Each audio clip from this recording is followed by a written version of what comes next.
Now, from your 24-hour news source, this is the KCRG TV9 Early Morning News.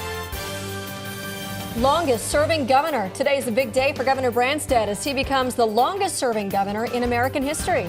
3 years later, people gather to remember the victims of Sandy Hook mass shooting. And we're standing out here at Green Square. It is very nearly complete. In just a few moments, we're going to take a tour with Parks and Rec officials. And a live look this morning at our Marion City Cam, and this is what a lot of us are going to be waking up to this morning. More of what we went to bed to last night. Lots of rain. Yeah, a tremendous amount of rain. Your sump pumps are probably running, maybe nonstop, depends on who you are. Just did get a viewer report of 5 inches of rain in Waukon. Oh, wow. With this, so it's significant. It absolutely is. And when you think about the fact that the growing season's over, nothing to soak the water up, we're going to have the rivers respond, and that's going to be a secondary thing we're going to be watching pretty much the entire week and maybe even into the weekend too on some of the larger basins. Outside right now, rain continues to cycle back around eastern Iowa, back towards Ames and Des Moines, Fort Dodge. That's where it's heaviest here this morning. However, where we are, it's still light to moderate and still scattered. You'll also notice there is some more moisture starting to lift up back into Mount Pleasant. That should continue to lift northward here today. The wind has come back around now out of the southwest at 15 to 30 miles per hour, and temperatures should just very slowly fall as the day goes on. A windy one out there today. We have already hit our record high at Cedar Rapids today of 59. That breaks the old record of 58 degrees. Dubuque, I just looked up, you shattered your record during the overnight hours of all times. 55, the old one, 58, 59 now is what it looks like will be your new record, plus all the rainfall too. And Waterloo has set a new record for December, not just the 24-hour rain, but for the whole month. Wow. So we'll talk about that all coming up here in about 10 minutes. But almost 59 in December? That's crazy. It felt like a spring day yesterday. We were really thankful we didn't have any sun. Otherwise, we'd probably have some severe weather. But we'll take the rain, I guess. If it's going to have to do what it's going to do, it's at least the easiest way to get through it. Yeah. All right. Thanks, Kai. Today, Governor Terry Branstad will enter the record books as the longest-serving governor in American history. It'll be his 7,642nd day as governor. That's almost 21 years in office. Governor Branstad will pass former New York Governor George Clinton. He was also a governor across 2 different tenures. Only Clinton's started in 1777.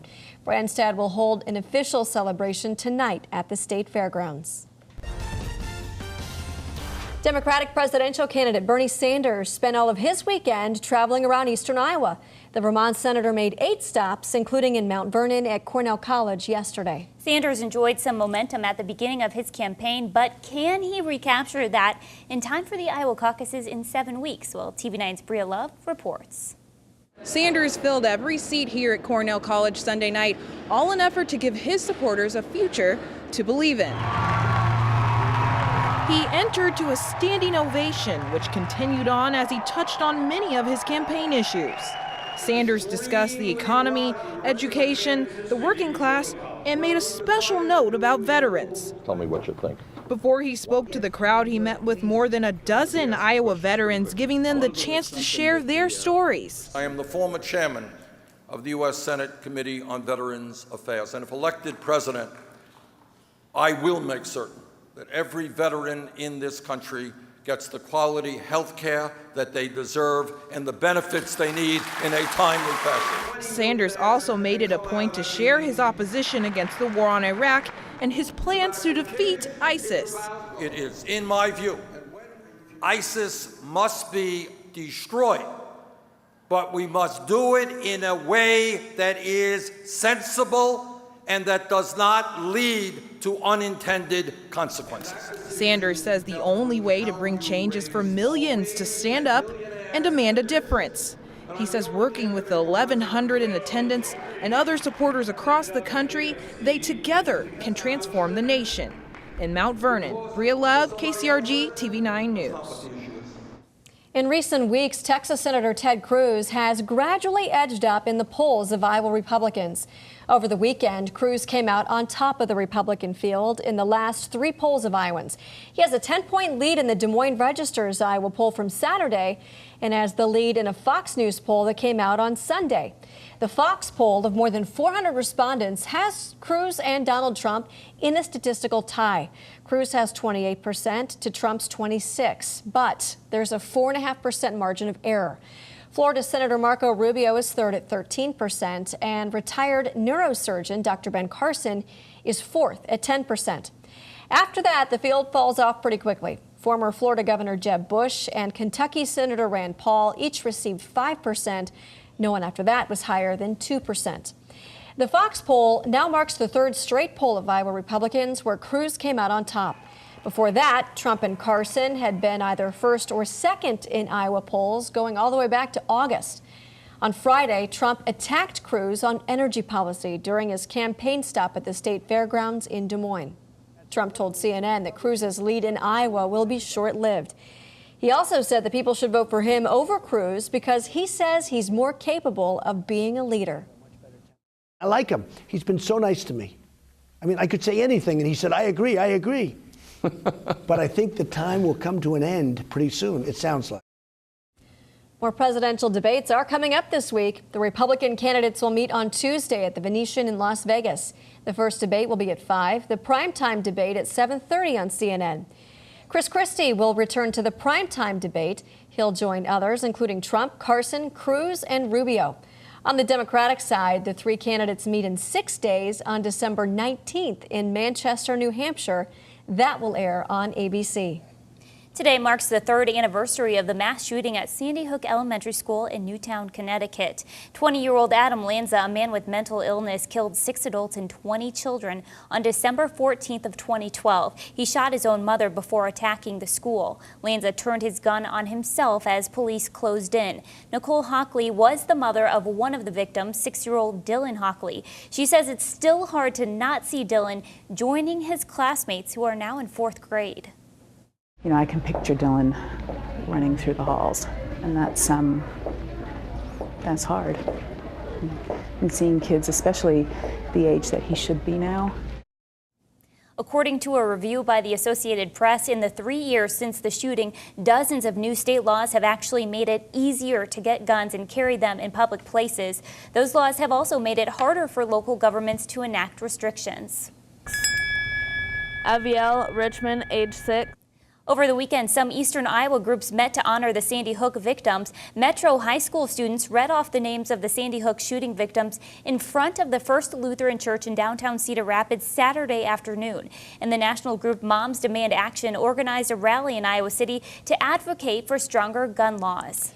A man faces murder charges after investigators found 2 bodies southwest of Des Moines in Union County. 37-year-old Jerry Dillinger is now charged with 2 counts of first-degree murder. The Iowa Division of Criminal Investigation found the body of Loretta Dillinger in a pond near Lormore last week. Investigators believe she was the suspect's ex-sister-in-law. They also found another body on Saturday, this time near a house in Thayer. Cedar Rapids police took one person into custody after a standoff near Taylor Elementary School. Police responded to a person barricaded inside at a home at 538 8th Street Southwest at around 3:30 yesterday afternoon. Officers had their weapons visible and had closed off at least 3 blocks near the home. Police say the person walked out at around 7:30. And we want to remind you that when you see news, call Newsline 9. That number is 319-365-9999. You can also send us pictures and videos to newsroom@kcrg.com.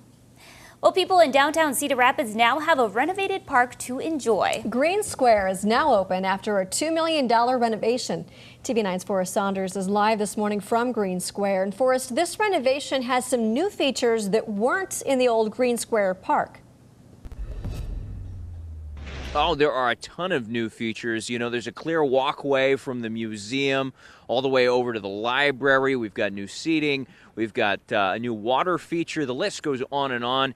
Joining me now is the Parks and Rec Director, Sven Leff, and we're going to talk a little bit about actually the seating area. You guys have a new seating area here. It looks like it's going to be perfect for events. Yeah, well, there's actually two of these, and the festival lighting helps us sort of mark out the space. But they're designed for people to come have lunch or to have, picnics in. A couple of tables here. We have some other tables and chair furniture we'll be bringing out. We've piped in Wi-Fi. We put extra outlets for, computers and our tech folks, flowers behind it, seat walls. There's a couple of these things in here, and they're intentionally. It's very, very, very neat to see all of this. There is some stuff that you guys have yet to do. One of them is moving in that new sculpture. Yeah, Lynn County is being very generous, and they've procured a sculpture from an artist out of the California Bay Area that'll be installed in front of the Art Museum. That should be installed in the spring, and that's going to be a really neat creative piece, something that people can interact with, take a lot of photos with, sit and ponder. It's going to be really beautiful. Cool. Sven, thank you very much. We're going to check back in with you again at 6 o'clock, and we'll feature another item out here. But if you want to check out the park for yourself, it is open. Just stay off of the grass. That's the only thing, because there's new sod that laid down. And they're going to be an official ribbon cutting in May. But right now, I'll throw it back to you guys, Jill and Nicole, at the desk. Probably pretty wet out there, too. Yep. Thanks a lot, Forrest. A popular online retailer is the latest company to jump on the anti-hoverboard bandwagon. It's a decision that comes just days after 3 major airlines banned the popular Christmas gift from their planes. And it's still raining across portions of eastern Iowa. Not only have we seen some record highs for the upcoming weekend, we've seen some record daily rainfall, and now a record daily monthly record too. So it's like a trifecta of rainfall records, and we'll bring those to you coming up. Keep it right here on KCRG TV 9.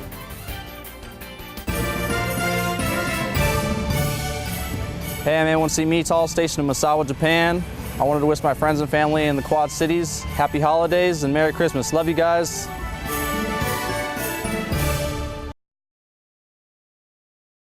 Now, the First Alert Forecast with meteorologist Kai O'Mara. Record highs continue to fall for this date. Also some record rainfall for the weekend and also for the month as well. In fact, Waterloo, new update at over 4 inches of rainfall at the Waterloo Regional Airport, still coming down. Over 2 1/4 at Cedar Rapids, nearly 2 1/2 at Dubuque. Slightly less when you get to Iowa City, but 1.9 for this time of year is really still very impressive. Here's the historically wet December, 4.05, which now the update would be 4.08. So this is going to be kind of a rapidly changing graphic as we continue to see the rain fall down. But regardless, it's much more than the 3.77 that was set in 1982.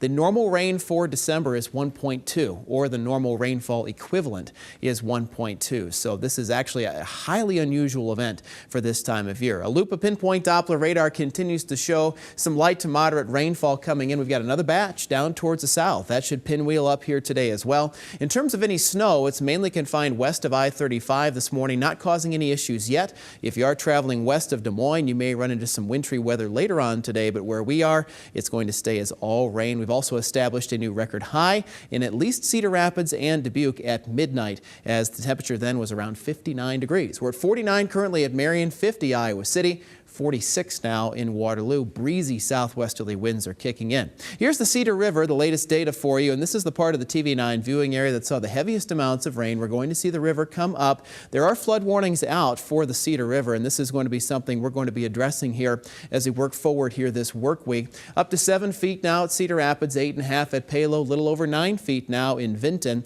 You head farther down to the south, we're already at moderate flood stage around Marengo right now, and that'll flow right into the Coralville Lake, which should be able to prevent flooding at Iowa City. But the Iowa River at Iowa City should also start to come up, just given the fact that creeks and streams are so high. Down around Sigourney, the South Skunk nearly at 18 feet. The English River at Kelowna a little over 15 feet. So that next round of rain starts to pinwheel its way up here today. It does look like another 1/4 inch is a possibility out of all this, so it is feasible. Waterloo could see 4 1/4, maybe 4 1/3 for an actual storm total out of this. Highly impressive for this time of year. The moisture then is off towards the east by the time we get to the early evening, finally. First alert forecast for today. We are back into the 40s for highs, which is essentially where we are now. This will be about the warmest part of the daylight. Falling temperatures during the day very slowly. Tonight back down, probably no cooler than the mid-30s given how how much rainfall we've had. Some patches of fog are a possibility with northwesterly winds at 10 to 20. Tuesday, we're at 44, Wednesday at 43. Now, yes, it does cool down at the end of the week, but we have to remember there's no snow to our north. The ground is warm and wet, so it does not look like this is really going to be all that piercing. In fact, a high of freezing on Friday. Any other year, we're cool with that anyway. But the fact that we're coming out of such a warm period of weather, I think we'll probably wind up really wanting the winter coats there on Friday. But then as soon as we cool, we're back up above average. The long-range outlook, 6 to 10 day. I'll show you that in about 5 minutes. It's warm yet again. We're cool with that. Yes. To catch and that. you're not worried about any icing later on, are you? Not today or tonight. With temperatures holding the way they are, we should get most of that water soaked in. The biggest problem at the end of the week may be some runoff from the rivers, like ice in farm fields and things like that. All right. Thanks a lot, Kai.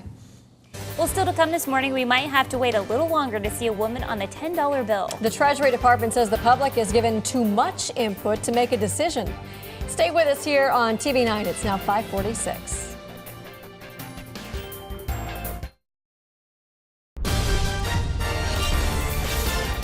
Now 5:48, a slump in oil prices sparked a global sell-off in financial markets on Friday. Now investors are waiting for the word from the Fed about possible interest rate hikes. Experts say a rate hike at this week's Federal Reserve meeting is very likely. The Fed now faces a delicate balancing act in gradually raising rates without locking in too slow of a pace. The central bank's two-day meeting ends Wednesday. Amazon is questioning the makers of hoverboards about their safety standards. It has removed some boards from its online store. There have been at least 10 reports of hoverboard fires in 9 states in recent weeks. Major airliners have banned these boards from their flights. And the Treasury Department said it's delaying an announcement about the redesign of the $10 bill until next year. The Treasury Secretary can't decide on which woman to put on the new bill. He says the problem is that the public submitted too many ideas for who to put on it. Wet roads out there on 380 as you look live at our DOT cam at Wilson Avenue. Meteorologist Kai O'Mara will join us with another check of your forecast when we come back here on this Monday. Stay with us now, 5:49.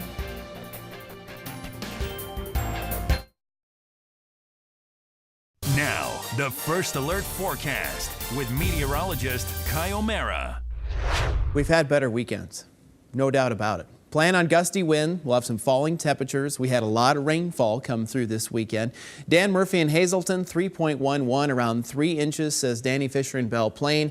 Close to 2.5, says David Querum in Parnell. And this is enough not only that we're seeing the creeks and streams respond, but we're also seeing the main river basins that'll be responding to this as well. In fact, officially, we just moved over just above 4 inches now at the Waterloo Regional Airport. Now, that is an isolated, much higher total.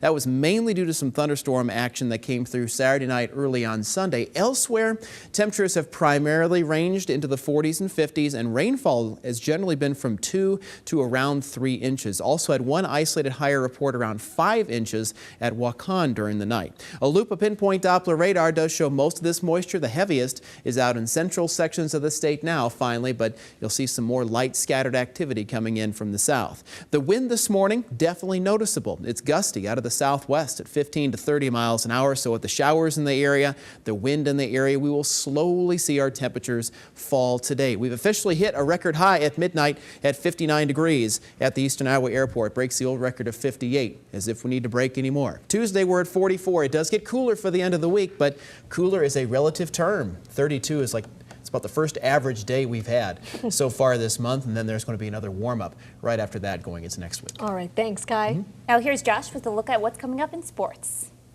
Coming up in morning sports, the Iowa State men's basketball team was hoping to carry that energy from Thursday's game into Sunday's game against Arkansas Pine Bluff. We'll have all the highlights when we come back. Stay with your 24-hour news source, KCRG TV 9.